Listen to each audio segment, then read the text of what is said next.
Wow, what a drama-filled day yesterday was. Oh, my goodness. Where do we even start? James Harden, Ben Simmons, the Rockets wanted Tyrese Maxey and 1 million first-round picks. Are you...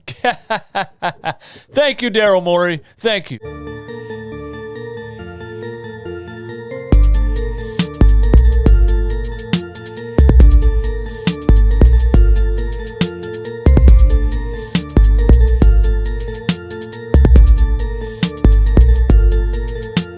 Oh, yeah. This episode of Run It Back Philly is brought to you by the Teespring store. Click the link in the description. Get all the Run It Back merch. Use the code RUNMY20 for 20% off. And buymeacoffee.com/runitback. I give you sports talk. If you would like to show your appreciation for this dedication, you can do so by buying me coffee. Thank you to Tracy. Tracy says, my husband and I watch you after every game. Love the commentary. Keep it coming. Thank you for the kind words, Tracy. And thank you for the coffee. Let's get into this, man. Oh, hit the subscribe button if you're brand new. I give you these podcast episodes every single day. All I want is a subscription. It's the little red button under the thing. Just come on, man. Show me some love, man. Show me some love. Let's get as many likes on this video as possible. The more likes I get, the higher these videos rank up on YouTube. The more Run It Back Nation continues to dominate Philly sports talk. Give me as many likes as possible in 5 seconds.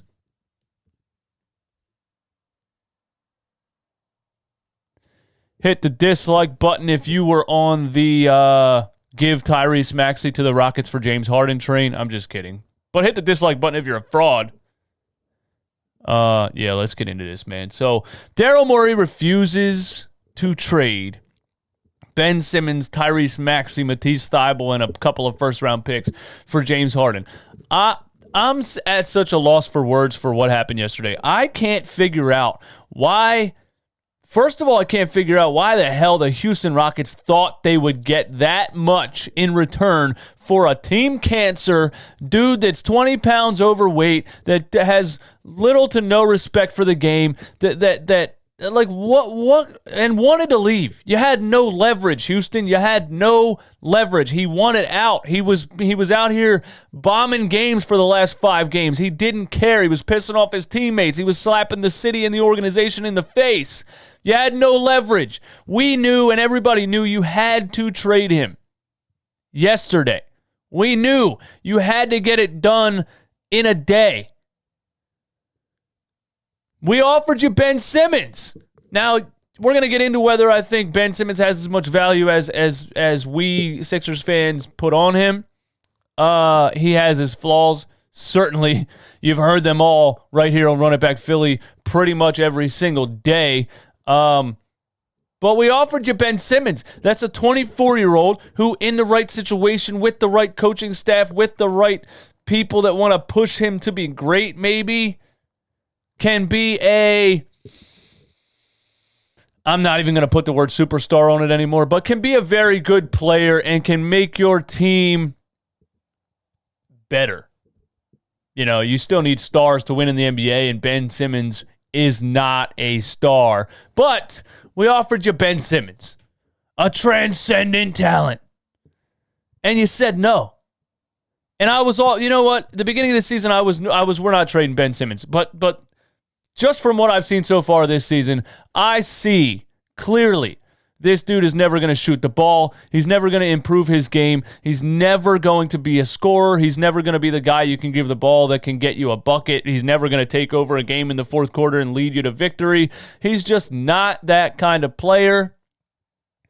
And I'm on the train now. I see that Joel Embiid is at his peak, is at his top performing level of his career the next 3 to 4 years, and Daryl Morey knows this.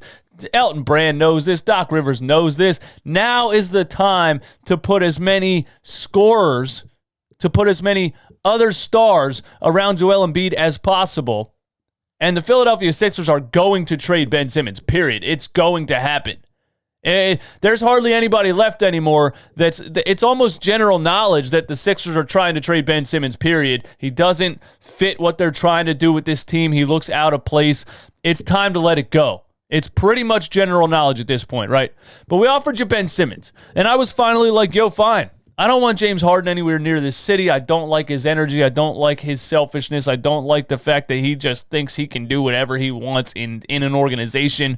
But I was more at the point where I was off the Ben Simmons wagon versus on the James Harden wagon, right? At this point, what the Sixers looked like, even in just their last game with Tyrese Maxey running the point guard and Joel Embiid dominating in the paint and Ben Simmons looking out of place, I would trade Ben Simmons for Zach LaVine straight up. I would trade Ben Simmons for Buddy Hield and a pick straight up. You know what I mean? I don't think Ben Simmons is adding any value to this team, and I really think he's holding the team back, and he's a negative when it comes to Joel Embiid's game. That's my opinion. So I was on the I'm done with Ben Simmons wagon. If we get James Harden out of it, fine. If James Harden is a headache and a cancer, then we try to move forward by moving him or something like that. But although if James Harden would buy in, obviously James Harden and Joel Embiid on the same team would give you a damn good chance at winning an NBA championship. I'm not saying that. But when I saw that the Houston Rockets wanted Ben Simmons and Tyrese Maxey, I screamed. I even made a voice tweet. Follow me on Twitter at IamDJ Eastwood. I even made a voice tweet telling Daryl Morey, do not trade Tyrese Maxey. Don't do it. At 20 years old, the level of poise, the level of professionalism, the level of experience, just this kid doesn't even look like a rookie. He looks like an experienced point guard. To be running the pick and roll deep into the fourth quarter with Joel Embiid in that Heat game and to hit a monster three with 3 minutes left in the game, the way that he spaces the floor for Embiid, the way that he runs the pick and roll and reads the floor and makes the right decision and kicks it back to Joe or gets it to him in the post or takes his own shot, I just absolutely love the kid, and I can't even imagine how good he's going to be at NBA basketball by the time he's about 25. So when I saw they wanted Tyrese Maxey, I started screaming, please don't do it. There's way too much potential right now in the kid, but there's way too much potential moving forward in the kid. Please don't do it for 31-year-old overpaid James Harden. Please. So the Brooklyn Nets. People are hitting me up on Twitter, Instagram, every form of social media, asking me what my opinion is. My opinion is going to go a little bit against the grain here because the general NBA landscape, the general NBA fan base on social media seems to think if you just throw a bunch of superstars together, you win a championship. But I want to dive a little bit into why that's not the case and talk about some historic super teams and how well the players fit together. Because I honestly can't think of a team that had three ball-dominant, high-volume shooters on the floor at the same time that won an NBA championship. I can't think of it. I think the Brooklyn Nets are going to be an absolute disaster. They were only 6 games into the season, and I saw a game against the Wizards that they lost by 1 point where Kevin Durant took the final shot, and Kyrie Irving was holding his arms open like, why don't you give me the ball? 6 games in, Kyrie Irving was pissed off. Now you add another ball-dominant, heavy dribbler, high-volume shooter onto this team. There's only one basketball, bro. Not only that, you gave up your depth. The reason that team was so dangerous is because they had guys like Karis LeVert coming off the bench, Jarrett Allen coming off the bench in combination with Joe Harris and would-be Spencer Dinwiddie, but he's injured. But I'm saying you gave up all of your bench depth, most of it, and you added another player that needs the ball in his hands. It doesn't make sense to me, and I absolutely cannot wait for it to implode. Listen, everybody wants to build a super team, okay? You got 2 team cancers and a sensitive crybaby on your team. That's what you got now, Brooklyn Nets. I'm sorry, bro. This is how I feel. This is my honest opinion. Kyrie Irving's a drama queen. He thinks the earth is flat. He literally thinks the moon is a hologram, okay? There was a time, I think last year or the year before, where Kyrie Irving was walking into an NBA game. He looked at the camera and he said, I can't wait till I don't have to do this shit anymore. What is that? You're an NBA player. And you're depressed and complaining. Okay, then you got James Harden, who the Houston Rockets put the entire franchise around, literally scheduled their traveling so that James Harden could have off nights in his favorite cities to party. That's the reason Russell Westbrook wanted out of there. He couldn't stand the way they were giving James Harden all of this power. Then he skips out on training. If they're paying him a bajillion dollars, he skips out on training camp. He says, I want traded. They say no. He shows up to the game 20 pounds overweight, just dicking around, shooting whatever shots he wants, not even taking anything seriously. He's slapping John Wall in the face. He's slapping DeMarcus Cousins in the face. He's being completely disrespectful. These rich celebrity divas are ruining the NBA. And what's one thing they all three have in common? They only have a ring by riding someone else's coattail. Yes, Kevin Durant only has a ring because he jumped on the bandwagon of the 73-9 greatest team of all time, Golden State Warriors. Kyrie Irving only has a ring because LeBron James took him there. There was a play on that Cleveland Cavaliers team where the play was set up to go to a three-pointer in the corner.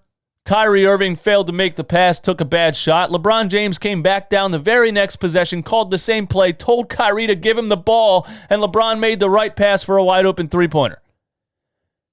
It's not all about shooting the ball. It's not all about scoring points. There's so many things that go into being a successful basketball team. I'm not seeing it from this Brooklyn Nets team, and I can't wait for it to fail. And I am so happy Daryl Morey didn't pull the trigger on Tyrese Maxey and a bunch of first-round picks. It's just horrible. They gave up Karis LeVert, Jarrett Allen, 4 first-round picks and 4 pick swaps for a 31-year-old team cancer who hasn't won anything. The only time he got close to winning anything was because of Chris Paul, who's a player that plays the game the right way. You got to add it all up here, guys. You got to add it all up. Everybody wants to build a super team, but never thinks about fit. The Golden State Warriors, the super team, Steph Curry, Klay Thompson, Kevin Durant, Draymond Green, Andre Iguodala, Sean Livingston, all these guys coming off the bench. That team was stacked, but there wasn't 2 of the same player. Steph Curry's a point guard. He knows how to share the ball. Klay Thompson's a catch and shoot guy. He's not ball dominant at all. He just posts up in the corner, catches and shoots, right? Draymond Green, the glue guy. Rebounds, assists, hustle, hard work. All those things fit together to win it, to be a perfectly cohesive unit and dominate other teams. How about the Miami Heat, the LeBron James Miami Heat, right? LeBron James, first of all, has a point guard mentality. He's a pass-first player, so he works with anybody. Everybody knows that already. He succeeds with anybody because his basketball IQ is so high, and he makes the right play every single time. Dwayne Wade was at a point in his career where he took a step back. He was fine taking the Batman and Robin role. He was fine being second to LeBron James. Chris Bosh is a power forward or a center. Big rebounder, plays the post. 3 different players that fit together perfectly that dominated the NBA. 1983 Sixers, Maurice Cheeks, Dr. Dre, Moses Malone. Right? You got a point guard, an elite point guard. You got a big-time small forward, dominant scorer, one of the biggest superstars to ever play the game. And then you got Moses Malone, your big-time center, one of the best centers to ever play the game. 3 different players, 3 different styles that fit together perfectly and dominate the NBA. The Lakers right now, LeBron James, Anthony Davis. 2 different players, fit together perfectly. Kyrie Irving, Kevin Durant, and James Harden. Oh my goodness. 3 narcissistic weirdos. Kevin Durant couldn't even handle Draymond Green telling him what to do.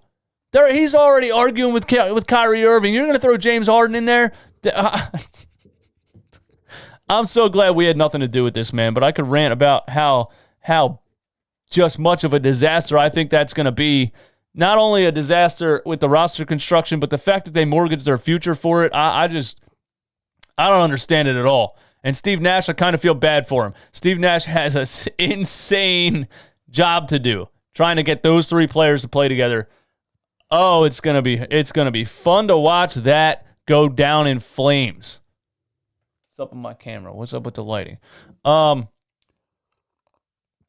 Somebody asked me if now that the Nets traded for James Harden, do I want to trade for Kyrie Irving? I'm not going to spend too much time on that. Absolutely not. I want that dude nowhere near my team. He's not even playing right now. Nobody even knows where he is. He's out for personal reasons. And then he shows up on a Zoom call, or he shows up at a birthday party with no mask on, violating COVID rules. That dude hates being a celebrity. He hates being an NBA superstar. He's very, very, very good at the game, but he's a head case. I don't want anything to do with Kyrie Irving. Oh, my goodness, man. So let's just talk about Ben Simmons real quick, because clearly Ben Simmons alone didn't move the needle for the Rockets. They wanted a crap ton of first-round draft picks, which we weren't going to give up, or maybe we were. What we were not going to give up was Tyrese Maxey, and I'm so glad Daryl Morey said, no! Absolutely not. We'll give you Ben Simmons, Matisse Thybulle, and some picks, and that's it. Take it or leave it. Does Ben Simmons have as much value as we think? I don't know, actually. Maybe teams are fine. Maybe it's to the point where it's his fourth season in the league. NBA teams are getting to the point where they're probably like, this isn't a superstar. This guy's never going to be a superstar. It's not this, it's a 24-year-old transcendent talent, and he's a jump shot away. He's a jump shot away from being LeBron James 2.0. It's the year 2030. It's the year 2035, and Stephen A. Smith is 70 years old on ESPN still saying, Ben Simmons is a jump shot away from being an NBA superstar. Maybe teams are over it, Ben. Maybe they know what you are now. You're a big, fast passer guy. That's it. You're big, you're fast, you sprint up and down the court, and you pass the ball. You're a 6'10" Lonzo Ball. That's what you are. And even Lonzo Ball shoots it. I don't know what to say anymore about Ben Simmons, man. But Keith Pompey says that the Sixers need to mend things with Ben Simmons after failed trade. And no, they don't need to mend things, because first of all, it's a business. Players understand it's a business. You could be traded at any time. You don't get offended or personally insulted when a team tries to trade you. It is what it is. Maybe, though, guys are sensitive. Maybe Ben Simmons would be upset that they tried to trade him. Apparently, it came out that Ben Simmons was ecstatic that he wasn't traded, which I can't figure it out. He comes out and looks like he doesn't want to play basketball. He comes out and looks like he has no interest in being a star in this game. The entire Philadelphia media and fan base is roasting the guy, is completely over it. Everybody wants him to be traded, and he comes out and says that he's so happy he wasn't traded. I can't figure this dude out. He gets up in front of the media and says that he wants to improve and he wants to be the best and he wants to, but he shows no improvement. He shows no effort in putting in the work to improve. It's just, I'm so over it. I don't know why Ben Simmons still wants to be here, but I don't want him here anymore. I don't. And if he stays here and he, has a 20-point triple-double next game, you guys are going to all come at me on Twitter and Instagram and YouTube comments and say, keep that same energy, keep that same energy. And I will keep that same energy. He's a big, fast passer guy. That's it. He's never going to be a superstar in this league. It is what it is. Embiid needs another star. Embiid needs another star, and it's not Ben Simmons. I'm glad Tyrese Maxey is untouchable. Is Ben Simmons ruining his trade value? Because this season has been lackluster. I mean, he's averaging 13 points per game. It's pathetic. It honestly is. I used to make fun of Lonzo Ball his rookie season when Ben was averaging almost a 21-point triple-double back when he played hard and back before NBA defenses figured out that if we just build a wall at the free throw line, this guy can't play basketball. I used to laugh about Lonzo Ball having 10-point triple-doubles. I'd be like, oh, cool 10-point triple-double, Lonzo. My point guard had a 27-point triple-double last night. My point guard's out here going hard, dunking on people, finishing games with 27, 12, 13, and 6 steals. You know what I mean? But now we're at the point where people are accepting Ben Simmons having 5 points in a game. It was one bad game. It was one bad game. Come on, man. It's over. It's done. Big, fast passer guy. That's it.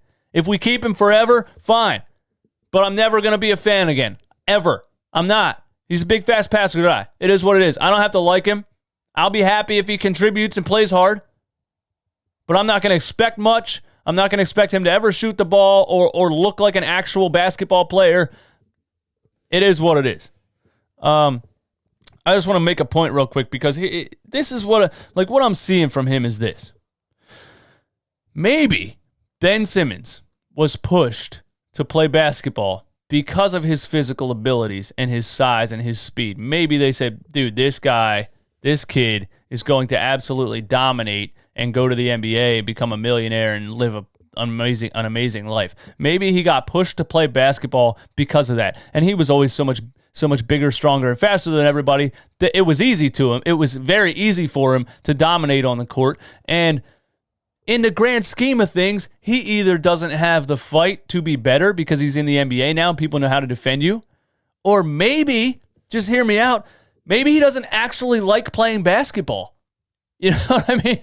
That's what I'm saying. Maybe he doesn't actually like playing basketball. That's where I'm at now because I don't see the fight in him. I just see maybe he's like, man, I gotta turn my Xbox off because I got a game tonight. Man, can't wait for this to be over. Maybe he's in a game like, I can't wait for this to be over, so I can fly out to LA and,